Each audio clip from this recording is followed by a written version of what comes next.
ਸਿੱਖ news express ਦੇਖਣ ਵਾਲੇ ਸਾਰੇ ਹੀ ਦਰਸ਼ਕਾਂ ਦਾ ਹਾਰਦਿਕ ਸਵਾਗਤ ਹੈ। ਅੱਜ ਸਾਡੇ ਨਾਲ ਨੇ ਸ੍ਰੀ ਅਕਾਲ ਤਖਤ ਸਾਹਿਬ ਜੀ ਦੇ ਸਾਬਕਾ ਸੇਵਾਦਾਰ ਪ੍ਰੋਫੈਸਰ ਦਰਸ਼ਨ ਸਿੰਘ ਜੀ।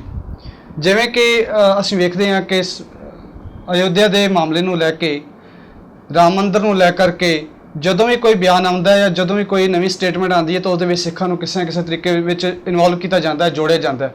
ਜਿਵੇਂ ਹੁਣ ਅਸੀਂ ਵੇਖਿਆ ਕਿ ਜਦੋਂ ਅਯੋਧਿਆ ਦੇ ਵਿੱਚ ਰਾਮ ਮੰਦਰ ਦਾ ਨੀਂਹ ਪੱਥਰ ਰੱਖਿਆ ਗਿਆ ਤੇ ਉਸ ਨੀਂਹ ਪੱਥਰ ਤੋਂ ਬਾਅਦ ਜਿਹੜਾ ਗਿਆਨੀ ਇਕਬਾਲ ਸਿੰਘ ਨੇ ਜਿਹੜਾ ਬਿਆਨ ਦਿੱਤਾ ਹੈ, ਉਹ ਬਿਆਨ ਉਸ ਦੇ ਵਿੱਚ ਉਹਨੇ ਇਹ ਗੱਲ ਸਪਸ਼ਟ ਕੀਤੀ ਹੈ ਕਿ ਸਿੱਖ ਪੰਥ ਜਿਹੜਾ ਹੈ ਇਹ ਲਵ ਕੁਸ਼ ਦੀ ਅੰਸ਼ ਵਿੱਚੋਂ ਹੈ। ਗੁਰੂ ਗੋਬਿੰਦ ਸਿੰਘ ਮਹਾਰਾਜ ਜਿਹੜੇ ਨੇ ਇਹ ਲਵ ਕੁਸ਼ ਦੀ ਵੰਸ਼ ਵਿੱਚੋਂ ਸਨ ਅਤੇ ਅਸੀਂ ਸਾਰੇ ਜਿਹੜੇ ਹਾਂ ਉਹ ਬੇਦੀ ਕੁਲ ਦੇ ਵਿੱਚੋਂ ਹਾਂ।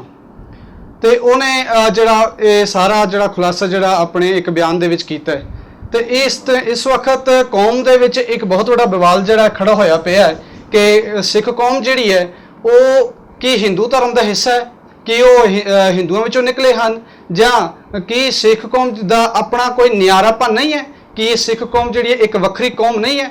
ਇਹ ਸਾਰੀਆਂ ਗੱਲਾਂ ਦਾ ਜਿਹੜਾ ਹੈ ਅੱਜ ਅਸੀਂ ਵਿਚਾਰ ਕਰਾਂਗੇ। ਤੇ ਸਾਡੇ ਨਾਲ ਵਿਚਾਰ ਕਰਨ ਦੇ ਲਈ ਪ੍ਰੋਫੈਸਰ ਦਰਸ਼ਨ ਸਿੰਘ ਜੀ ਖਾਲਸਾ ਜੀ ਜਿਹੜੇ ਹਨ ਉਹਨਾਂ ਨਾਲ ਸਾਰੇ ਵਿਚਾਰ ਹੋਣਗੇ। ਆਓ ਵਿਚਾਰਾਂ ਦੀ ਆਰੰਭਤਾ ਤੋਂ ਪਹਿਲਾਂ ਗੁਰੂ ਪਾਤਸ਼ਾਹ ਜੀ ਦੀ ਬਖਸ਼ਿਸ਼ ਕੀਤੀ ਫਤਿਹ ਨਾਲ ਸਾਂਝ ਪਾਈਏ ਪ੍ਰਵਾਨ ਨੂੰ ਫਤਿਹ। ਵਾਹਿਗੁਰੂ ਜੀ ਕਾ ਖਾਲਸਾ ਵਾਹਿਗੁਰੂ ਜੀ ਕੀ ਫਤਿਹ। ਸਿੰਘ ਸਾਹਿਬ ਜੀ, ਹੁਣੇ ਜਿਹੜਾ ਬਿਆਨ ਆਇਆ ਗਿਆਨੀ ਇਕਬਾਲ ਸਿੰਘ ਦਾ, ਉਹਨੇ ਇਹ ਗੱਲ ਸਪਸ਼ਟ ਕੀਤੀ ਹੈ ਕਿ ਸਿੱਖ ਪੰਥ ਜਿਹੜਾ ਇਹ ਲਵ ਕੁਸ਼ ਦੀ ਅੰਸ਼ ਵੰਸ਼ ਵਿੱਚੋਂ ਹੈ। ਗੁਰੂ ਗੋਬਿੰਦ ਸਿੰਘ ਮਹਾਰਾਜ ਜਿਹੜੇ ਨੇ ਇਹ ਲਵ ਕੁਸ਼ ਦੀ ਵੰਸ਼ ਵਿੱਚੋਂ ਸਨ, ਅਸੀਂ ਬੇਦੀ ਕੁਲ ਵਿੱਚੋਂ ਹਾਂ। ਤੇ ਉਹਨੇ ਬਿਆਨ ਦਿੱਤਾ ਕਿ ਸਾਡਾ ਜਿਹੜਾ ਹੈ ਉਹ ਅਸੀਂ ਹਿੰਦੂ ਧਰਮ ਦੇ ਨਾਲ ਸਾਡਾ ਜਿਹੜਾ ਰਿਸ਼ਤਾ ਹੈ ਤੇ ਅਸੀਂ ਤਕਰੀਬਨ ਹਿੰਦੂ ਧਰਮ ਹੀ ਆ, ਸਾਡਾ ਕੋਈ ਵੱਖਰਾ ਨਿਆਰਾਪਨ ਨਹੀਂ ਹੈ। ਉਹਦੇ ਜਿਹੜੇ ਬਿਆਨ ਆ ਉਹਦੇ ਵਿੱਚ ਇਹੀ ਕੁਝ ਝਲਕਦਾ ਹੈ। ਇਸ ਬਾਰੇ ਆਪ ਜੀ ਕੀ ਕਹੋਗੇ? ਦੇਖੋ, ਮੈਨੂੰ ਅਤਿਅੰਤ ਦੁੱਖ ਹੈ ਜੀ ਇਸ ਚੀਜ਼ ਦਾ ਹੀ ਨਿਰਾ ਨਹੀਂ ਕਿ ਸਾਨੂੰ ਕੋਈ ਹਿੰਦੂ ਧਰਮ ਦਾ ਹਿੱਸਾ ਆਖਦਾ ਹੈ। ਜੀ ਮੈਨੂੰ ਉਸ ਤੋਂ ਜ਼ਿਆਦਾ ਦੁੱਖ ਇਸ ਗੱਲ ਦਾ ਹੈ ਕਿ ਸਿੱਖ ਆਪਣੇ ਪ੍ਰਤੀ ਜਾਂ ਗੁਰੂ ਪ੍ਰਤੀ, ਗੁਰੂ ਸਿਧਾਂਤ ਪ੍ਰਤੀ ਬਿਲਕੁਲ ਕੋਰਾ ਆਪਣੇ ਆਪ ਨੂੰ ਸਾਬਤ ਕਰ ਰਿਹਾ। ਇਹ ਜਿਹੜੀ ਅਸੀਂ ਮੀਡੀਆ ਵਿੱਚ ਆਵਾਜ਼ ਉੱਠਦੀ ਦੇਖਦੇ ਆ ਨਾ, ਇਹ ਤਾਂ ਮੈਨੂੰ ਇੱਕ ਤਮਾਸ਼ਬੀਨਾਂ ਵਾਲੀ ਨਜ਼ਰ ਆਉਂਦੀ ਹੈ। ਜੀ ਬੜਾ ਸਪਸ਼ਟ ਮੈਂ ਲਫ਼ਜ਼ ਵਰਤਣਾ ਚਾਹੁੰਦਾ। ਅੱਜ ਤੋਂ ਕੋਈ ਕੁਝ ਮਹੀਨੇ ਪਹਿਲਾਂ ਹੀ ਮੈਂ ਇੱਕ ਪੋਸਟ ਪਾਈ ਸੀ ਜੀ ਜਿੰਦਾ ਹੈਡਿੰਗ ਲਿਖਿਆ ਸੀ ਕਿ ਇਹਨਾਂ ਜ਼ਾਲਮ ਕਲਮਾਂ ਨੇ ਸਾਡਾ ਸਿਰ ਕਲਮ ਕਰ ਦਿੱਤਾ। ਕਲਮ ਲਿਖਣ ਸ਼ੈਲੀ, ਲਿਖਣ ਦੇ ਵਸਤੂ ਨੂੰ ਵੀ ਕਹਿੰਦੇ ਨੇ ਜੀ, ਤੇ ਕਲਮ ਦਾ ਅਰਥ ਕੱਟ ਦੇਣਾ ਵੀ ਹੈ। ਸਿਰ ਕਲਮ ਕਰ ਦੇਣਾ। ਸਿਰ ਕੀ ਹੈ? ਜਿੰਦੇ ਵਿੱਚ ਸੁਰਤ ਹੈ, ਚੇਤਨਤਾ ਹੈ। ਜੇ ਗੁਰਮਤਿ ਟਿਕਦੀ ਹੈ ਤਾਂ ਵੀ ਸਿਰ ਵਿੱਚ, ਬਾਕੀ ਸਰੀਰ ਤਾਂ ਕਰਿੰਦਾ ਹੈ।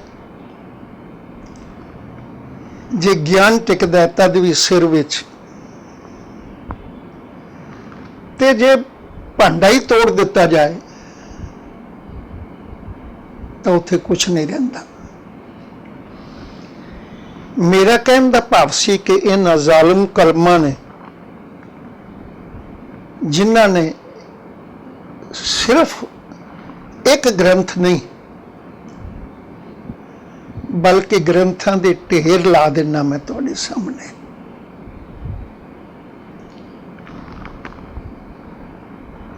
ਉਹ ਗ੍ਰੰਥ ਜਿਹੜੇ ਕਿਸੇ ਦੇ ਲਿਖੇ ਹੋਏ ਆਖਣੇ ਆ, ਉਹ ਇੱਕ ਪਾਸੇ ਰੱਖ ਦਈਏ। ਚਲੋ, ਦੁਸ਼ਮਣ ਤਾਂ ਦੁਸ਼ਮਣੀ ਕਰਦਾ ਹੀ ਹੈ, ਦੁਸ਼ਮਣ ਤਾਂ ਜ਼ਹਿਰ ਦੇਗਾ ਜੀ, ਪਰ ਜਿਨ੍ਹਾਂ ਨੂੰ ਅਸੀਂ ਆਪਣੀ ਕਲਮ ਆਖਨੇ ਆ ਤੇ ਜਿਨ੍ਹਾਂ ਦੀ ਕਲਮ ਦੇ ਸਾਹਮਣੇ ਸਿਰ ਝੁਕਾ ਕੇ ਹਮੇਸ਼ਾ ਉਸ ਦੇ ਵਫਾਦਾਰ ਹੋਣ ਦਾ ਦਾਅਵਾ ਕਰਨੇ ਆ,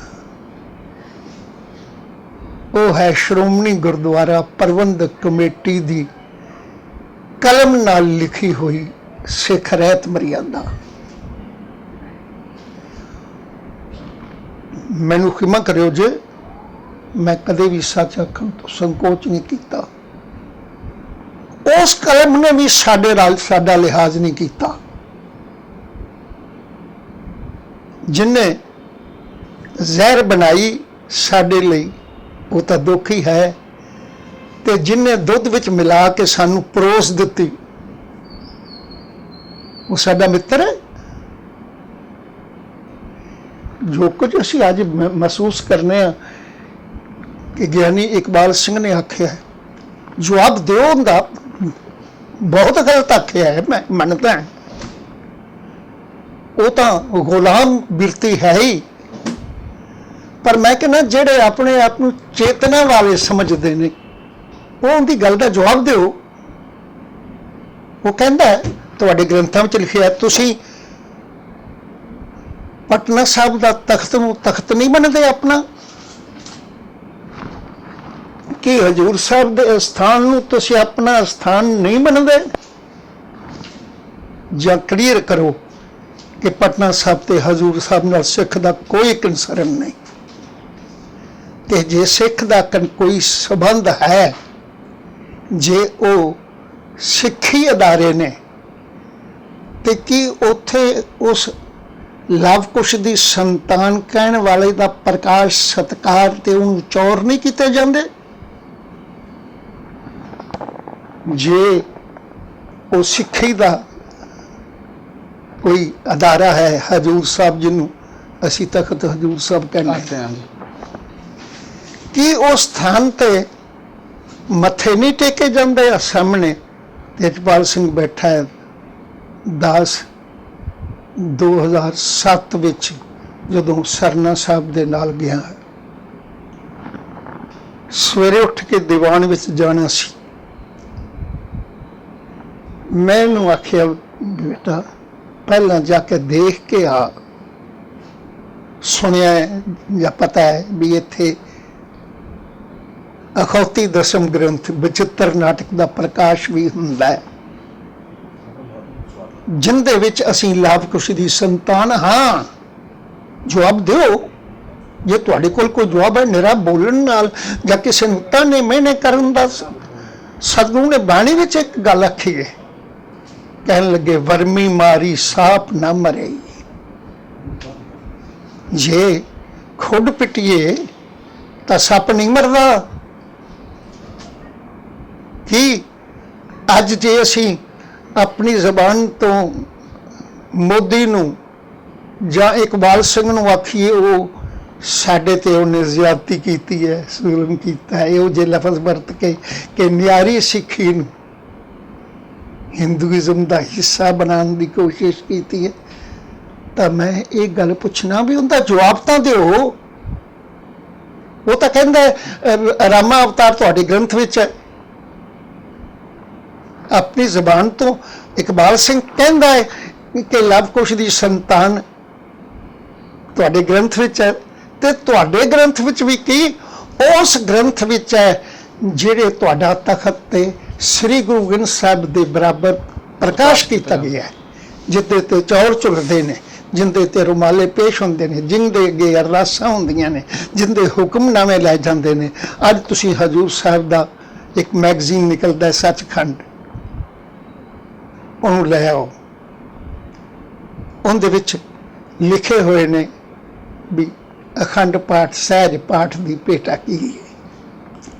ਯਾਨੀ ਕਿ ਉਸ ਗ੍ਰੰਥ ਦੇ ਵੀ ਅਖੰਡ ਪਾਠ ਹੁੰਦੇ ਨੇ, ਬਲਕਿ ਅਖੰਡ ਪਾਠ ਵੀ ਨਹੀਂ, ਇੰਪਾਰਟੈਂਸ ਵਧਾਈ ਜਾਂਦੀ ਹੈ ਸ੍ਰੀ ਗੁਰੂ ਗ੍ਰੰਥ ਸਾਹਿਬ ਨਾਲੋਂ।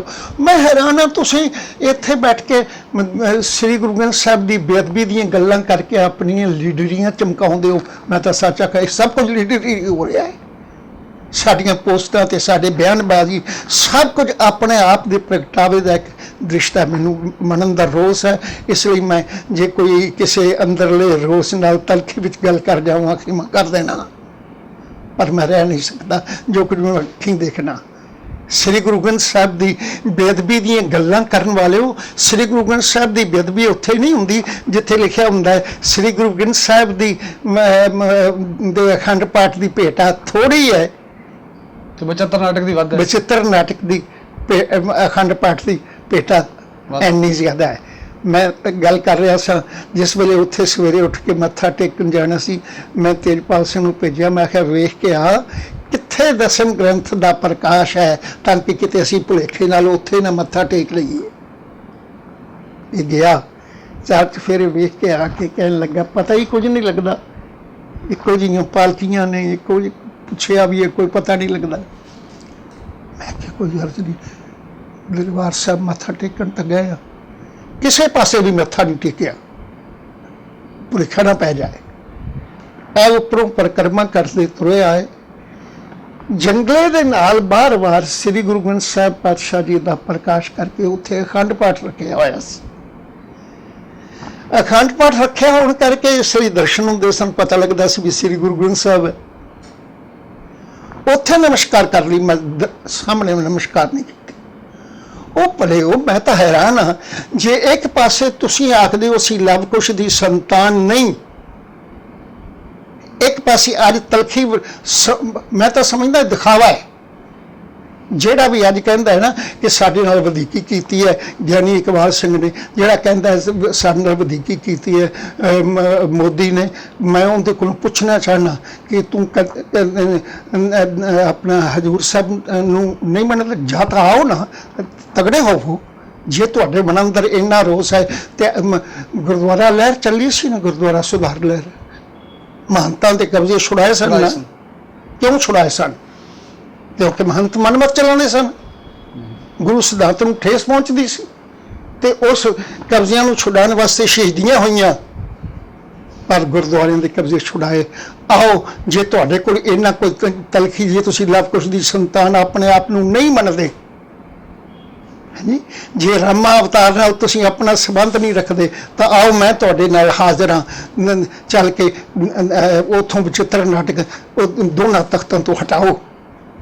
ਨਹੀਂ, ਹੁਣ ਦੇਖੋ ਆਪਣੀਆਂ ਸੰਸਥਾਵਾਂ ਜਿਹੜੀਆਂ ਜਿਹੜੀਆਂ ਅਸੀਂ ਆਪਣੀ ਸੰਸਥਾਵਾਂ ਕਹਿੰਦੇ ਆ, ਗਿਆਨੀ ਇਕਬਾਲ ਸਿੰਘ ਨੇ ਵੀ ਇਹ ਗੱਲ ਕਹੀ ਹੈ ਕਿ ਮੈਂ ਤੇ ਵਿਦਿਆਰਥੀ ਰਿਹਾ ਟਕਸਾਲ ਦਾ, ਤੇ ਵਿਦਿਆਰਥੀ ਰਿਹਾ ਸੰਤ ਬਾਬਾ ਗੁਰਬਖਸ਼ ਸਿੰਘ ਜੀ ਦਾ, ਉਹਨਾਂ ਨੇ ਉੱਥੇ ਵੀ ਪੜ੍ਹਾਇਆ ਜਾਂਦਾ। ਮੈਂ ਕਹਿੰਦਾ ਜੀ ਕੀ ਅਸੀਂ ਸਮਝੀਏ ਵਿਦਿਆਰਥੀਆਂ ਟਕਸਾਲ ਕੋਈ ਸਾਡੇ ਗੁਰੂ ਹੈ? ਇੱਕ ਸੰਪਰਦਾਇ ਹੈ, ਸੰਪਰਦਾ ਮੈਂ ਤਾਂ ਬਲਕਿ ਮਹਿਸੂਸ ਕਰਦਾ, ਮੈਂ ਕਹਿੰਦਾ ਸਾਨੂੰ ਸ਼ਰਮ ਨਾਲ ਸਿਰ ਝੁਕ ਜਾਣਾ ਚਾਹੀਦਾ ਹੈ ਜਿਹੜੇ ਅਖਵਾਉਂਦੇ ਗੁਰੂ ਗੋਬਿੰਦ ਸਿੰਘ ਸਾਹਿਬ ਦਾ ਸਿੱਖਾਂ, ਅਖਵਾਉਂਦੇ ਦਸਮ ਪਾਤਸ਼ਾਹ ਦਾ ਸਿੱਖਾਂ, ਤੇ ਦਸਮ ਪਾਤਸ਼ਾਹ ਨੂੰ ਵੇਸਵਾਲ ਦੇ ਚੁਬਾਰੇ ਤੇ ਜਾਂਦਾ ਜਿਸ ਗ੍ਰੰਥ ਵਿੱਚ ਲਿਖਿਆ ਹੋਵੇ, ਜਿਹੜਾ ਗ੍ਰੰਥ ਕਹਿੰਦਾ ਹੋਵੇ ਕਿ ਮਾਂ ਕਾਲ ਕਾਲਕਾ ਆਰਾਧੀ, ਜਿਹੜਾ ਗ੍ਰੰਥ ਇਹ ਕਹਿੰਦਾ ਹੋਵੇ ਅਸੀਂ ਲਵ ਕੁਸ਼ ਦੀ ਸੰਤਾਨ ਹਾਂ, ਤੇ ਉਸੇ ਹੀ ਗ੍ਰੰਥ ਦੀਆਂ ਕਥਾਵਾਂ ਉਹ ਆਪ ਪੜ੍ਹਦੇ ਹੋਣ ਤੇ ਆਪਣੇ ਵਿਦਿਆਰਥੀਆਂ ਨੂੰ ਪੜ੍ਹਾਉਂਦੇ ਹੋਣ।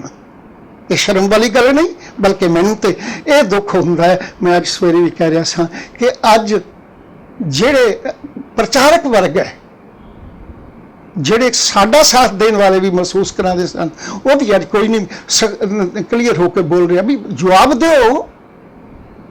ਮੇਰਾ ਇਕਬਾਲ ਸਿੰਘ ਨੂੰ ਉਲਾਂਭੇ ਦਿੱਤੀਆਂ ਕੁਛ ਨਹੀਂ ਬਣਨਾ, ਕਿ ਆਪਣਾ ਤਖਤ ਅਕਾਲ ਤਖਤ ਸਾਹਿਬ ਤੋਂ ਹੁਕਮਨਾਮਾ ਇਸ ਪੱਖੋਂ ਨਹੀਂ ਜਾਰੀ ਹੋ ਸਕਦਾ ਵੀ ਜਿੱਥੇ ਸ੍ਰੀ ਗੁਰੂ ਗ੍ਰੰਥ ਸਾਹਿਬ ਬਿਨਾਂ ਦੂਜਾ ਪ੍ਰਕਾਸ਼ ਹੈ, ਜਿੱਥੇ ਲਵ ਕੁਸ਼ ਦੀ ਸੰਤਾਨ ਵਾਲਾ ਲਿਖਣ ਵਾਲਾ ਗ੍ਰੰਥ ਬੈਠਾ, ਉਹ ਸਾਡਾ ਸਥਾਨ ਨਹੀਂ। ਮੈਂ ਇਹੋ ਮੰਗ ਕੀਤੀ ਸੀ, ਮੇਰਾ ਹੋਰ ਗੁਨਾਹ ਕੀ ਸੀ? ਇੱਕੋ ਚੀਜ਼ ਲੈ ਕੇ ਜਦੋਂ ਮੈਨੂੰ ਇਹਨਾਂ ਨੇ ਅਕਾਲ ਤਖਤ ਤੋਂ ਛੇਕ ਦਿੱਤਾ ਵੀ ਇਹ ਲਵ ਕੁਸ਼ ਦੀ ਸੰਤਾਨ ਵਾਲੇ ਦੇ ਖਿਲਾਫ ਕਿਉਂ ਬੋਲਦਾ ਹੈ। ਨਹੀਂ, ਹੁਣ ਜਦੋਂ ਗਿਆਨੀ ਇਕਬਾਲ ਸਿੰਘ ਨੇ ਬਿਆਨ ਦਿੱਤਾ ਤੇ ਅਕਾਲ ਤਖਤ ਸਾਹਿਬ ਤੋਂ ਕੋਈ ਇਹੋ ਜਿਹਾ ਬਿਆਨ ਤਾਂ ਅਸੀਂ ਸੁਣਿਆ ਨਹੀਂ। ਮੈਂ ਤਾਂ ਇਹ ਕਹਿ ਰਿਹਾ ਕੋਈ ਐਕਸ਼ਨ ਲੈਣ ਦੀ ਗੱਲ ਕਰਦੇ ਉਹਨਾਂ ਨੂੰ ਕੀ ਲੋੜ ਹੈ? ਜਿਹੜੇ ਆਦਮੀ ਲਵ ਕੁਸ਼ ਦੀ ਸੰਤਾਨ ਕਹਿਣ ਵਾਲੇ ਦੇ ਅੱਗੇ ਦਾ ਵਿਰੋਧ ਕਰਨ ਵਾਲੇ ਨੂੰ ਛੇਕਦੇ ਨੇ ਜਿਸ ਤਖਤ ਤੋਂ, ਉਹ ਲਵ ਕੁਸ਼ ਦੀ ਸੰਤਾਨ ਲਿਖਣ ਵਾਲੇ ਗ੍ਰੰਥ ਦੇ ਅਗੇਂਸਟ ਕਿਵੇਂ ਬੋਲਣਗੇ? ਉਹਨਾਂ ਕੋਲ ਜ਼ਰੂਰਤ ਹੈ? ਜੇ ਜ਼ਰੂਰਤ ਹੈ ਤਾਂ ਮੈਂ ਸਮਝਦਾ ਵੀ ਹੋਰ ਇੱਥੇ ਜ਼ਰੂਰਤ ਦਿਖਾਉਣ, ਇਹ ਨਹੀਂ ਕਹਿ ਦੇਣ ਭਾਵੇਂ ਨਾ ਤੋੜ ਸਕਣ, ਇਹ ਨਹੀਂ ਕਹਿ ਸਕਣ, ਕਹਿ ਦੇਣ ਕਿ ਜਿੱਥੇ ਸ੍ਰੀ ਗੁਰੂ ਗ੍ਰੰਥ ਸਾਹਿਬ ਬਿਨਾਂ ਕਿਸੇ ਹੋਰ ਗ੍ਰੰਥ ਦਾ ਪ੍ਰਕਾਸ਼ ਹੈ ਜਾਂ ਲਵ ਕੁਸ਼ ਦੀ ਸੰਤਾਨ ਵਾਲੇ ਅਖੌਤੀ ਬਚਿੱਤਰ ਨਾਟਕ ਦਾ ਪ੍ਰਕਾਸ਼ ਹੈ, ਉਹ ਅਸਥਾਨ ਸਿੱਖਾਂ ਦਾ ਅਸਥਾਨ ਨਹੀਂ ਹੋ ਸਕਦਾ। ਲੋ ਇੰਨਾ ਹੀ ਫੈਸਲਾ ਸੁਣਾ ਦੇਣ। ਮੈਂ ਕਹਾਂ ਵੀ ਅਸੀਂ ਖੀਰੀ ਕੁਝ ਐਵੇਂ ਲੋਕਾਂ ਨੂੰ ਭੁਲੇਖੇ ਪਾਉਣੇ, ਦੁਨੀਆ ਨੂੰ ਮੁਗਾਲਤੇ ਪਾ ਕੇ ਮੂਰਖ ਬਣਾ ਕੇ ਆਪਣੀਆਂ ਲੀਡਰੀਆਂ ਤੇ ਆਪਣੀਆਂ ਜਥੇਦਾਰੀਆਂ ਚਮਕਾਉਣੀਆਂ। ਅੱਛਾ ਭਾਈ ਸਾਹਿਬ, ਜਿਵੇਂ ਅਸੀਂ ਵੇਖਦੇ ਹਾਂ ਕਿ ਬਾਰ-ਬਾਰ ਜਿਵੇਂ ਵਿਰੋਧੀ ਜਿਹੜੇ ਨੇ, ਸਾਡੇ ਵਿਰੋਧੀ ਕਹਿ ਸਕਦੇ ਹਾਂ, ਜਾਂ ਬਾਹਰੋਂ ਜਿਹੜੇ ਹਮਲੇ ਹੋ ਰਹੇ ਨੇ, ਉਹ ਇਸੇ ਹੀ ਲਿਟਰੇਚਰ ਨੂੰ ਲੈ ਕੇ ਜਾਂ ਇਹਨਾਂ ਹੀ ਪੁਸਤਕਾਂ ਨੂੰ ਲੈ ਕਰਕੇ ਜਿਹੜੇ ਨੇ ਸਾਡੇ ਉੱਪਰ ਹਮੇਸ਼ਾ ਇਹ ਚੀਜ਼ਾਂ ਲਾਉਂਦੇ ਨੇ ਕਿ ਤੁਸੀਂ ਜਿਹੜੇ ਗੁਰੂ ਗੋਬਿੰਦ ਸਿੰਘ ਮਹਾਰਾਜ ਜੀ ਨੇ ਜਿਹੜੀ ਗੋਬਿੰਦ ਰਾਮਾਇਣ ਵੀ ਲਿਖੀ ਹੈ, ਜਾਂ ਕੁਝ ਹੋਰ ਰਾਮਾ ਅਵਤਾਰ ਜਿਹੜੇ ਨੇ ਉਹਨਾਂ ਨੇ ਲਿਖੇ ਨੇ, ਤੇ ਉਹ ਚੀਜ਼ਾਂ ਲਿਖ ਕਰਕੇ ਸਾਨੂੰ ਦੱਸ ਕਰਕੇ ਸਾਨੂੰ ਇਹ ਨਹੀਂ ਕਰਦੇ ਤੇ ਅਸੀਂ ਕਿਉਂ ਨਹੀਂ ਇਹ ਚੀਜ਼ ਕਰ ਸਕਦੇ ਕਿ ਇਹਦੇ ਵਿੱਚ ਕੋਈ ਨਿਰਣਾ ਲੈ ਸਕੀਏ? ਮੈਂ ਕਿਸ ਕਰਾਂ, ਕਿਉਂ ਨਾ ਕਰਨ? ਉਹਨਾਂ ਦੇ ਹਥਿਆਰ ਤੁਸੀਂ ਆਪ ਦਿੱਤੇ ਹੋਏ ਨੇ, ਆਪਣੇ ਹੱਥੀਂ ਆਪਣਾ ਦੇ ਕੂਚਾ ਆਪੇ ਲਾਏ। ਸ੍ਰੀ ਗੁਰੂ ਗ੍ਰੰਥ ਸਾਹਿਬ ਦਾ ਬਚਨ ਹੈ, ਅਸੀਂ ਤੇ ਆਪਣੇ ਹੱਥੀਂ ਸਭ ਕੁਝ ਕਰ, ਉਹਨਾਂ ਦੇ ਹੱਥ ਫੜਾਇਆ ਹੋਇਆ। ਇਹ ਕੁਝ ਦਿਨ ਹੋਏ ਦਾਸ ਨੇ ਤਾਂ ਹਮੇਸ਼ਾ ਬੋਲਦਾ ਰਿਹਾ, ਇਹ ਗੱਲ ਕਹੀ ਸੀ ਕਿ ਤੁਹਾਡਾ ਘਰ ਜਿਹੜਾ ਹੈ ਉਹ ਦੁਸ਼ਮਣ ਦੇ ਹੱਥ ਵਿੱਚ ਜਾ ਚੁੱਕਾ ਹੈ। ਹੁਣ ਗੁਰਦੁਆਰੇ ਤੁਹਾਡੇ ਨਹੀਂ, ਤਖਤ ਤੁਹਾਡੇ ਨਹੀਂ, ਕੁਝ ਤਖਤਾਂ ਤੇ ਪ੍ਰਕਾਸ਼ ਹੈ ਲਵ ਕੁਸ਼ ਦਾ, ਤੇ ਕੁਝ ਤਖਤ ਉਸ ਨੂੰ ਕਬੂਲ ਕਰਕੇ ਸਿਰ ਝੁਕਾਈ ਬੈਠੇ ਨੇ। ਫਿਰ ਕੀ ਹੋਇਆ? ਮੈਂ ਕਿਹਾ ਤੁਹਾਡੇ ਘਰ ਤੇ ਦੁਸ਼ਮਣ ਦਾ ਕਬਜ਼ਾ ਹੋ ਚੁੱਕਾ ਹੈ, ਹੁਣ ਉਹ ਆਪਣਾ ਸਮਾਨ ਲਿਆ ਰਿਹਾ ਉਸ ਘਰ ਵਿੱਚ, ਜਿੱਥੇ ਕਿਸੇ ਦਾ ਕਬਜ਼ਾ ਹੁੰਦਾ ਸਮਾਨ ਲਿਆਉਂਦਾ। ਹੁਣ ਉਹ ਹਿੰਦੂਇਜ਼ਮ ਦਾ, ਸਾਰੇ ਬ੍ਰਾਹਮਣਿਜ਼ਮ ਦਾ ਸਮਾਨ ਉਸ ਘਰ ਵਿੱਚ ਗੁਰਦੁਆਰਿਆਂ ਵਿੱਚ ਆ ਰਿਹਾ ਹੈ, ਦਿਖਾਵਾ ਵੀ ਹੋ ਰਿਹਾ। ਤੇ ਮੈਂ ਕਿਹਾ ਉਹ ਇਸ ਵਿਸ਼ਵਾਸ ਨਾਲ ਲਿਆ ਰਿਹਾ ਹੈ ਕਿ ਕੋਈ ਨਹੀਂ, ਜਿਹੜੇ ਬੋਲਣ ਵਾਲੇ ਨੇ ਉਹ ਕਿਹੜੇ ਕੋਈ ਅੰਦਰੋਂ ਪੈ ਬੋਲਦੇ ਨੇ, ਉਹ ਵੀ ਤਾਂ ਆਪਣੇ ਲੀਡਰ ਦਾ ਹੀ ਚਮਕਾਵਾ ਕਰ। ਕੁਝ ਦਿਨਾਂ ਬਾਅਦ ਇਸੇ ਸਮਾਨ ਵਿੱਚ ਰਹਿਣ ਦੀ ਆਦਤ ਉਹਨਾਂ ਨੂੰ ਵੀ ਪੈ ਜਾਏਗੀ। ਸਾਡੀ ਹਾਲਤ ਇਹਦਾ ਕੋਈ ਹੱਲ ਨਹੀਂ ਹੋ ਸਕਦਾ। ਹੱਲ ਇੱਕੋ ਹੀ ਹੈ ਕਿ ਤਖਤ ਸਾਹਿਬ ਤੋਂ ਇਹ ਕਲੀਅਰ ਹੁਕਮਨਾਮਾ ਜਾਰੀ ਹੋਵੇ ਕਿ ਬਚਿੱਤਰ ਨਾਟਕ ਦਸਮ ਗ੍ਰੰਥ ਕਿਸੇ, ਮੈਂ ਕਹਿੰਦਾ ਜੀ ਕਿ ਬਾਕੀ ਗ੍ਰੰਥ ਵੀ ਸਾਡੇ ਸਾਹਮਣੇ ਬੈਠੇ ਨੇ ਜਿਹੜੇ ਇਹ ਸਿੱਧੇ ਸੰਬੰਧ ਰੱਖਦੇ ਨੇ ਸ਼੍ਰੋਮਣੀ ਕਮੇਟੀ ਨਾਲ, ਉਹਨਾਂ ਦੀ ਵੀ ਲਿਸਟ ਵਿੱਚੇ ਬਣਾਓ। ਭਾਵੇਂ ਉਹ ਗੁਰੂ ਤੇਗ ਬਹਾਦਰ ਸਾਹਿਬ ਦੇ ਸੰਬੰਧ ਵਿੱਚ ਸੀ, ਸਿੱਖ ਇਤਿਹਾਸ ਸੀ, ਭਾਵੇਂ ਸਿੱਖ ਰਹਿਤ ਮਰਜ਼ਾਦਾ ਜਿਹਨੂੰ ਕਹਿੰਦੇ ਨੇ। ਮੈਂ ਸਾਬਤ ਕਰਦਾ ਕਿ ਸਿੱਖ ਰਹਿਤ ਮਰਜ਼ਾਦਾ ਬੜੀ ਸਾਜ਼ਿਸ਼ ਨਾਲ ਇਸੇ ਲਈ ਬਣਵਾਈ ਗਈ, ਉਹਦੇ ਵਿੱਚ ਆਪਣੇ ਬੰਦੇ ਬਿਠਾਏ ਗਏ, ਲਵ ਕੁਸ਼ ਦੀ ਸੰਤਾਨ ਸਿੱਖ ਲਿਬਾਸ ਵਿੱਚ ਉਹਦੇ 'ਚ ਬੈਠੀ, ਤਾਂ ਕਿ ਹਮੇਸ਼ਾ ਵਾਸਤੇ ਇਹ ਲਵ ਕੁਸ਼ ਦੀ ਸੰਤਾਨ ਕਹਿਣ ਦਾ ਸਾਨੂੰ ਜ਼ਰੀਆ ਬਣ ਸਕੇ। ਉਹਨਾਂ ਨੇ ਉਸ ਸਿੱਖ ਰਹਿਤ ਮਰਜ਼ਾਦਾ ਵਿੱਚ ਪਰੋਸ ਕੇ ਤੁਹਾਡੀ ਝੋਲੀ ਲਵ ਕੁਸ਼ ਦੀ ਸੰਤਾਨ ਗ੍ਰੰਥ ਬਿਠਾ ਦਿੱਤਾ ਕਿ ਤੁਸੀਂ ਅੱਜ ਤੁਹਾਨੂੰ ਉਹ ਜੇ ਅਸੀਂ ਛੱਡ ਦਈਏ, ਦਸਮ ਗ੍ਰੰਥ ਛੱਡ ਦਈਏ ਤਾਂ ਸਾਡਾ ਅੰਮ੍ਰਿਤ ਨਹੀਂ ਰਹਿੰਦਾ। ਉਹ ਪੜ੍ਹਿਓ, ਮੈਨੂੰ ਤੁਸੀਂ ਇਹ ਸਾਬਤ ਕਰੋਗੇ ਕਿ ਗੁਰੂ ਗੋਬਿੰਦ ਸਿੰਘ ਸਾਹਿਬ ਨੇ ਇਹਨਾਂ ਹੀ ਬਾਣੀਆਂ ਨਾਲ ਅੰਮ੍ਰਿਤ ਛਕਾਇਆ? ਜੇ ਭਾਈ ਸਾਹਿਬ, ਦੂਜਾ ਮਸਲਾ ਇਹ ਹੈ ਕਿ ਜਿਹੜੇ ਸਾਡੇ ਆਪਣੇ ਵਿਦਵਾਨ, ਜਿਹੜਾ ਅਸੀਂ ਵਿਦਵਾਨ ਕਹਿੰਦੇ ਆ, ਸਾਡੇ ਆਪਣੇ ਵਿਦਵਾਨਾਂ ਵਿੱਚ ਸਹਿਮਤੀ ਨਹੀਂ ਹੋ ਰਹੀ। ਉਹ ਕਾਰਨ ਇਹ ਤਾਂ ਮੈਂ ਕਹਿੰਦਾ ਕਿਉਂਕਿ ਸਾਡੀਆਂ ਜਿਹਨੂੰ ਕਹਿੰਦੇ ਨੇ ਖੁਦ ਗਰਜ਼ੀਆਂ ਤੇ ਸਾਡੇ ਲੋਕਾਂ ਦੀਆਂ ਕਮਜ਼ੋਰੀਆਂ ਜਿਹੜੀਆਂ ਨੇ ਉਹ ਦੁਸ਼ਮਣ ਨੂੰ ਸਾਥ ਦੇ ਰਹੀਆਂ ਨੇ। ਤੁਹਾਡੇ ਸਾਹਮਣੇ ਇੱਕੋ ਹੀ ਮੇਰਾ ਮਸਲਾ ਸੀ, ਅੱਜ ਵੀ ਉੱਥੇ ਹੀ ਖੜਾ ਜੀ। ਇੱਕੋ ਹੀ ਮਸਲਾ ਹੈ ਕਿ ਬਚਿੱਤਰ ਨਾਟਕ ਨੂੰ, ਇਸ ਗ੍ਰੰਥ ਨੂੰ ਜਿਹੜਾ ਸ੍ਰੀ ਗੁਰੂ ਗ੍ਰੰਥ ਸਾਹਿਬ ਪ੍ਰਕਾਸ਼ ਪਾਤਸ਼ਾਹ ਜੀ ਦੀ ਬਰਾਬਰਤਾ ਦਾ ਸਥਾਨ ਭਾਲਦਾ ਹੈ ਜਾਂ ਰੱਖਿਆ ਗਿਆ ਹੈ, ਇਹਨੂੰ ਚੁੱਕੋ। ਇਹਦੇ ਬਿਨਾਂ ਮੈਂ ਚੈਨ ਨਾਲ ਆਪਣੇ ਆਖਰੀ ਸਵਾਸ ਤੱਕ ਨਹੀਂ ਟਿਕਾਂਗਾ। ਇਹਨਾਂ ਮੈਨੂੰ ਛੇਕਿਆ, ਇਹੋ ਮੇਰਾ ਦੋਸ਼ ਸੀ, ਛੇਕਿਆ। ਉਸ ਤੋਂ ਬਾਅਦ ਮੇਰੇ ਤੇ ਹਮਲੇ ਵੀ ਹੋਏ, ਜਾਨੀ ਹਮਲੇ ਵੀ ਹੋਏ, ਇਹਦੇ ਸਬੂਤ ਪਏ ਨੇ। ਇਹਨਾਂ ਇਹ ਸੋਚਿਆ ਸੀ ਕਿ ਭੁੱਖਾ ਮਰ ਜਾਏਗਾ ਖਰੇ ਤਾਂ ਸਾਡੇ ਦਰਵਾਜ਼ੇ ਤੇ ਆਵੇਗਾ। ਗੁਰੂ ਨੇ ਬਖਸ਼ਿਸ਼ ਕੀਤੀ, ਮੈਨੂੰ ਇੰਨੀ ਰਹਿਮਤ ਕੀਤੀ ਕਿ ਮੈਂ ਇਹਨਾਂ ਦੇ ਦਰਵਾਜ਼ੇ ਤੇ ਨਹੀਂ ਗਿਆ। ਅੱਜ ਵੀ ਕਹਿਣਾ, ਮੈਨੂੰ 10 ਵਾਰੀ ਇਹਨਾਂ ਨੇ ਪ੍ਰੇਰਨਾ ਦਿੱਤੀ ਵੀ ਖਰੇ ਵਾਪਸ ਆ ਜਾਏ, ਸਾਡੀ ਰਹਿ ਜਾਏ, ਪਰ ਮੈਂ ਉਸ ਗੱਲ ਨੂੰ ਪਿੱਠ ਦੇ ਕੇ ਕਿਵੇਂ ਪਿੱਛੇ ਜਾਵਾਂ। ਅੱਜ ਕਰਦੇ ਨੇ ਫੈਸਲਾ ਕਿ ਸ੍ਰੀ ਗੁਰੂ ਗ੍ਰੰਥ ਸਾਹਿਬ ਤੋਂ ਬਿਨਾਂ ਕਿਸੇ ਥਾਂ ਤੇ ਪ੍ਰਕਾਸ਼ ਨਹੀਂ ਹੋ ਸਕਦਾ ਉਹ ਵਿਚਿਤਰ ਨਾਟਕ ਦਾ ਜਾਂ ਕਿਸੇ ਐਸੇ ਗ੍ਰੰਥ ਦਾ ਜਿਹੜਾ ਸ੍ਰੀ ਗੁਰੂ ਗੋਬਿੰਦ ਸਾਹਿਬ ਪਾਤਸ਼ਾਹ ਜੀ ਦੀ ਤੇ ਦਸਾਂ ਪਾਤਸ਼ਾਹ ਜੀ ਦੇ ਜਾਮਿਆਂ ਦੀ ਬੇਅਦਬੀ ਕਰਦਾ ਹੋਵੇ। ਅਸੀਂ ਜਿਹੜਾ ਪ੍ਰਕਾਸ਼ ਕਰਦਾ ਹੈ ਉਹ ਗੁਰੂ ਸਿੱਖੀ ਦਾ ਅਸਥਾਨ ਨਹੀਂ। ਅੱਜ ਇਹ ਫੈਸਲਾ ਕਰਦੇ ਨੇ, ਮੈਂ ਸਿਰ ਪਰਨੇ ਹੋ ਕੇ ਅਕਾਲ ਤਖਤ ਤੇ ਜਾਵਾਂਗਾ, ਮੈਨੂੰ ਕੋਈ ਇਤਰਾਜ਼ ਨਹੀਂ। ਮੇਰੀ ਕੋਈ ਜ਼ਾਤੀ ਦੁਸ਼ਮਣੀ ਨਹੀਂ, ਨਾ ਮੇਰਾ ਕੋਈ ਜ਼ਾਤੀ ਵਿਰੋਧ ਹੈ, ਸਿਰ ਪਰ ਨਹੀਂ ਜਾਵਾਂਗਾ, ਪਰ ਮੈਂ ਸ੍ਰੀ ਗੁਰੂ ਗ੍ਰੰਥ ਸਾਹਿਬ ਦੀ ਬੇਅਦਬੀ ਨੂੰ ਅੱਖਾਂ ਨਾਲ ਹੁੰਦੇ ਆਪਣੇ ਜੀਵਨ ਵਿੱਚ ਦੇਖ ਕੇ ਚੁੱਪ ਕਰਕੇ ਨਹੀਂ ਬਹਿ ਸਕਦਾ। ਬਲਕਿ ਆਪਣੇ ਸਾਥੀਆਂ ਨੂੰ ਵੀ ਅੱਜ ਕਹਿਣਾ ਚਾਹੁੰਦਾ, ਜਿਹੜੇ ਮੇਰੇ ਸਾਥੀ ਹੋਣ ਦਾ ਦਾਅਵਾ ਕਰਦੇ ਨੇ ਕਿ ਆਹ ਵਕਤ ਹੈ ਖੁੱਲ੍ਹ ਕੇ ਬੋਲੋ, ਕਿ ਉਹਨਾਂ ਦਾ ਜਵਾਬ ਦਿਓ ਜਿਹੜੇ ਕਹਿੰਦੇ ਨੇ ਤੁਸੀਂ ਲਵ ਕੁਸ਼ ਦੀ ਸੰਤਾਨ ਹੋ, ਜਿਹੜੇ ਕਹਿੰਦੇ ਨੇ ਗੋਬਿੰਦ ਰਾਮਾਇਣ ਲਿਖੀ ਗੁਰੂ ਗੋਬਿੰਦ ਸਿੰਘ ਸਾਹਿਬ ਨੇ ਲਿਖੀ ਹੈ। ਜੇ ਤੁਹਾਡੇ ਕੋਲ ਜਵਾਬ ਕੋਈ ਨਹੀਂ ਤਾਂ ਉਹਦਾ ਹੱਲ ਕਰੋ, ਫੈਸਲੇ ਕਰੋ। ਤੇ ਜੇ ਤੁਹਾਡੀ ਫੈਸਲੇ ਕਰਨ ਜੋਗੇ ਵੀ ਨਹੀਂ ਤੇ ਹੱਲ ਵੀ ਤੁਹਾਡੇ ਕੋਲ ਕੋਈ ਨਹੀਂ, ਤੇ ਫਿਰ ਕੁਰਸੀਆਂ ਮੱਲ ਕੇ ਤੇ ਲੋਕਾਂ ਨੂੰ ਭੁਲੇਖੇ ਪਾ ਕੇ ਸੰਸਾਰ ਦੇ ਤੁਸੀਂ ਆਪ ਸਿੱਖੀ ਦੇ ਵਿਰੁੱਧ ਦੁਸ਼ਮਣ ਨਾ ਬਣੋ। ਜੇ ਵੈਸੇ ਅਖੀਰ ਵਿੱਚ ਆਪਣੀ ਸੰਗਤ ਨੂੰ ਤੇ ਵਿਦਵਾਨਾਂ ਨੂੰ, ਇੱਕ ਤਾਂ ਸੰਗਤ ਹੈ ਤੇ ਇੱਕ ਵਿਦਵਾਨ ਨੇ, ਜਿਨ੍ਹਾਂ ਵਿਦਵਾਨਾਂ ਨੇ ਸੰਗਤ ਨੂੰ ਸੇਧ ਦੇਣੀ ਆਉਂਦੀ ਹੈ, ਤੇ ਉਹਨਾਂ ਨੂੰ ਕੀ ਤੁਸੀਂ ਇਹ ਸੰਦੇਸ਼ ਦੇਣਾ ਚਾਹੁੰਦੇ ਹੋ? ਮੈਂ ਬੜੀ ਸਪਸ਼ਟ ਗੱਲ ਕਰਨਾ ਚਾਹੁੰਦਾ, ਸਿੱਖ ਵਿਦਵਾਨਾਂ ਨੂੰ ਤਾਂ ਵੀ ਜਾਂ ਤੇ ਸ੍ਰੀ ਗੁਰੂ ਗ੍ਰੰਥ ਸਾਹਿਬ ਦੇ ਅਦਬ ਲਈ ਅੱਗੇ ਆਓ, ਇਸ ਤੋਂ ਵੱਡੀ ਹੋਰ ਬੇਅਦਬੀ ਨਹੀਂ ਹੋ ਸਕਦੀ। ਕਿਸੇ ਬੇਅਦਬੀ ਦੇ ਮੋਰਚੇ ਨਾਲੋਂ ਇਹ ਵੱਡਾ ਮੋਰਚਾ ਹੈ। ਜੇ ਤੁਹਾਡੇ ਅੱਜ ਵੀ ਤੁਸੀਂ ਰਹਿਤ ਮਰਿਆਦਾ ਨੂੰ ਚੰਬੜੇ ਰਹੋਗੇ, ਜਿਸ ਰਹਿਤ ਮਰਿਆਦਾ ਨੇ ਸਾਡੀ ਝੋਲੀ ਦਸਮ ਗ੍ਰੰਥ ਮਜ਼ਬੂਤ ਹੋ ਕੇ ਪਾ ਦਿੱਤਾ ਕਿ ਇਹਦੇ ਬਿਨਾ ਭਗਵਤੀ ਬਿਨਾ ਜੀ ਅਰਦਾਸ ਨਹੀਂ ਹੋ ਸਕਦੀ। ਇਹ ਥੱਲੇ ਲਫ਼ਜ਼ ਲਿਖੇ ਹੋਏ ਨੇ, ਭਗਵਤੀ ਬਿਨਾ ਜਿੰਨੇ ਮਜ਼ਬੂਤੀ ਨਾਲ ਸਾਡੀ ਝੋਲੀ ਲਵ ਕੁਸ਼ ਦੀ ਸੰਤਾਨ ਹੋਣ ਦਾ ਫਿਰ ਪਾ ਦਿੱਤਾ, ਅੱਜ ਅਸੀਂ ਉਸੇ ਦੇ ਅੱਗੇ ਸਿਰ ਝੁਕਾ ਕੇ ਬੈਠੇ। ਕਿਸ ਲਈ? ਰੋਟੀ ਖਾਣੀ। ਉਹ ਜਿਸ ਪ੍ਰਚਾਰਕ ਨੂੰ ਆਪਣੇ ਮਾਲਕ ਤੇ ਇੰਨਾ ਵਿਸ਼ਵਾਸ ਨਹੀਂ ਕਿ ਮੈਨੂੰ ਰੋਟੀ ਦੇਣ ਵਾਲਾ ਉਹ ਹੈ, ਉਹ ਛੱਡ ਦੇਵੇ ਪ੍ਰਚਾਰ, ਕੋਈ ਕਿਰਤ ਕਰੇ, ਕੋਈ ਹੋਰ ਕੰਮ ਕਰੇ ਤਾਂ ਉੱਥੋਂ ਵੀ ਖਾ ਸਕਦਾ। ਮੈਂ ਕਹਿੰਦਾ ਸਕਦਾ ਜੇ ਪ੍ਰਚਾਰਕ ਅੱਜ ਵੀ ਰਹਿਤ ਮਰਿਆਦਾ ਨਾਲ ਜੁੜਿਆ ਹੋਇਆ ਹੈ, ਜਿਹੜਾ ਪ੍ਰਚਾਰਕ ਅੱਜ ਵੀ ਦਸਮ ਗ੍ਰੰਥ ਜਾਂ ਬਚਿੱਤਰ ਨਾਟਕ ਨਾਲ ਜੁੜਿਆ ਹੋਇਆ ਹੈ, ਤੇ ਹੋਰ ਗ੍ਰੰਥ ਭਾਵੇਂ ਉਹ ਸੂਰਜ ਪ੍ਰਕਾਸ਼ ਹੈ ਤੇ ਭਾਵੇਂ ਉਹ ਗੁਰਬਿਲਾਸ ਪਾਤਸ਼ਾਹੀ ਛੇਵੀਂ ਹੈ ਤੇ ਭਾਵੇਂ ਰਹਿਤ ਮਰਿਆਦਾ, ਜਿਹੜਾ ਸ੍ਰੀ ਗੁਰੂ ਗ੍ਰੰਥ ਸਾਹਿਬ ਨੂੰ ਛੱਡ ਕੇ ਕਿਸੇ ਹੋਰ ਪਾਸੇ ਨੂੰ ਨਾਲ ਜੁੜ ਕੇ ਪਹਿਲ ਦਿੰਦਾ, ਮੈਂ ਸਮਝਦਾ ਵੀ ਉਹ ਮੇਰੀ ਆਪਣੀ ਵਿਚਾਰ ਹੈ ਕਿ ਉਹ ਸਿੱਖੀ ਦਾ ਪ੍ਰਚਾਰਕ ਨਹੀਂ।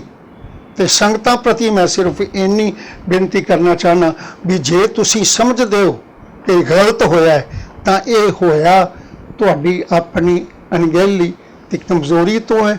ਉਸ ਕਮਜ਼ੋਰੀ ਨੂੰ ਦੂਰ ਕਰੋ ਕਿ ਜਿੰਨੀ ਦੇਰ ਉਹਨਾਂ ਤਖਤਾਂ ਤੇ ਜਿਨ੍ਹਾਂ ਸਥਾਨਾਂ ਤੇ ਇਹਨਾਂ ਦਾ ਇਸ ਗ੍ਰੰਥ ਦਾ ਪ੍ਰਕਾਸ਼ ਜਾਂ ਇਹਦੀਆਂ ਬਾਣੀਆਂ ਪੜ੍ਹੀਆਂ ਜਾਂਦੀਆਂ ਨੇ, ਜਿੱਥੇ ਬੈਠ ਕੇ ਇਹਦੀ ਬਾਣੀ ਨਾਲ ਅੰਮ੍ਰਿਤ ਛਕਾਇਆ ਜਾਂਦਾ ਹੈ ਤੇ ਇਹ ਸਾਬਤ ਕੀਤਾ ਜਾਂਦਾ ਹੈ ਕਿ ਇਸ ਗ੍ਰੰਥ ਦੀ ਬਾਣੀ ਬਿਨਾਂ ਅੰਮ੍ਰਿਤ ਨਹੀਂ ਬਣ ਸਕਦਾ, ਉੱਥੋਂ ਅੰਮ੍ਰਿਤ ਨਾ ਛਕੋ, ਉਸ ਗੁਰਦੁਆਰੇ ਵਿੱਚ ਮੱਥਾ ਟੇਕਣ ਨਾ ਜਾਓ, ਉੱਥੇ ਭੇਟਾ ਨਾ ਦਿਓ, ਉੱਥੇ ਅਖੰਡ ਪਾਠਾਂ ਦੀਆਂ ਲੜੀਆਂ ਨਾ ਕਰਾਓ, ਤਾਂ ਕਿ ਇਹਨਾਂ ਲੋਕਾਂ ਦੀ ਦੁਕਾਨ ਬੰਦ ਹੋਵੇ। ਲੇਕਿਨ ਅਸੀਂ ਸਭ ਕੁਝ ਅਨਭੁੱਲ ਕਹਿ ਕੇ ਮੁੜ ਕੇ ਜਦੋਂ ਕੁਝ ਸੇਕ ਲੱਗਦਾ ਹੈ, ਜਦੋਂ ਬਦਬੂ ਆਉਂਦੀ ਹੈ, ਫਿਰ ਜਦੋਂ ਸਾਹ ਘੁੱਟਦਾ ਹੈ, ਉਹ ਦਮ ਘੁੱਟੇ ਨਾਲ ਆਵਾਜ਼ਾਂ ਦਿੰਦੇ ਆ ਕਿ ਸੰਗਤ ਨੂੰ ਇਸ ਚੇਤ ਹੋਣ ਦੀ ਲੋੜ ਹੈ ਤੇ ਵਿਦਵਾਨਾਂ ਨੂੰ ਉਹਨਾਂ ਨੂੰ ਜਿਹੜਾ ਉਹ ਆਪ ਸਚੇਤ ਉਹਨਾਂ ਨੂੰ ਆਪਣੀ ਜ਼ਿੰਮੇਵਾਰੀ ਸੰਭਾਲਣ ਦੀ ਲੋੜ ਹੈ। ਦੇਖੋ, ਸਿਰਫ ਜ਼ਿੰਮੇਵਾਰੀ ਸਾਡੀ ਰੋਟੀ ਨਹੀਂ। ਔਰ ਫਿਰ ਮੈਂ ਦੁਹਰਾ ਦਿਆਂ, ਜਿਸ ਪ੍ਰਚਾਰਕ ਨੂੰ ਸ੍ਰੀ ਗੁਰੂ ਗ੍ਰੰਥ ਸਾਹਿਬ ਤੇ ਇੰਨਾ ਵਿਸ਼ਵਾਸ ਨਹੀਂ ਕਿ ਮੈਨੂੰ ਉਹ ਰੋਟੀ ਦੇ ਸਕਦਾ ਹੈ, ਜਿਹਨੂੰ ਇੰਨਾ ਵਿਸ਼ਵਾਸ ਨਹੀਂ, ਉਹ ਪ੍ਰਚਾਰ ਛੱਡ ਦੇਵੇ, ਸ੍ਰੀ ਗੁਰੂ ਗ੍ਰੰਥ ਸਾਹਿਬ ਦਾ ਨਾਮ ਲੈਣਾ ਛੱਡ ਦੇਵੇ।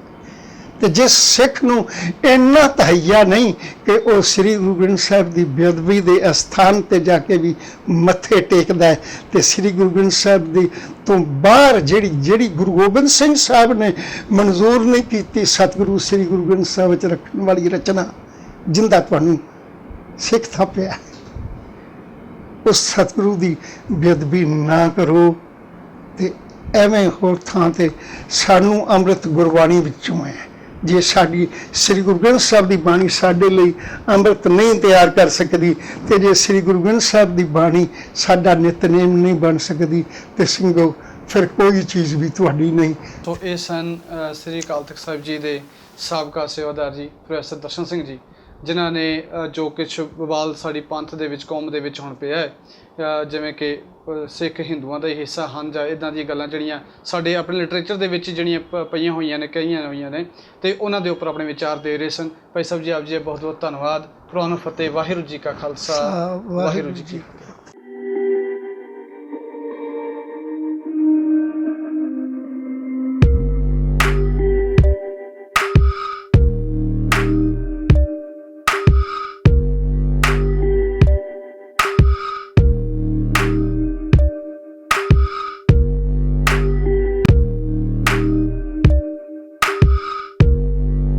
ਸਾਡੇ YouTube ਚੈਨਲ ਨੂੰ ਸਬਸਕ੍ਰਾਈਬ ਕਰੋ।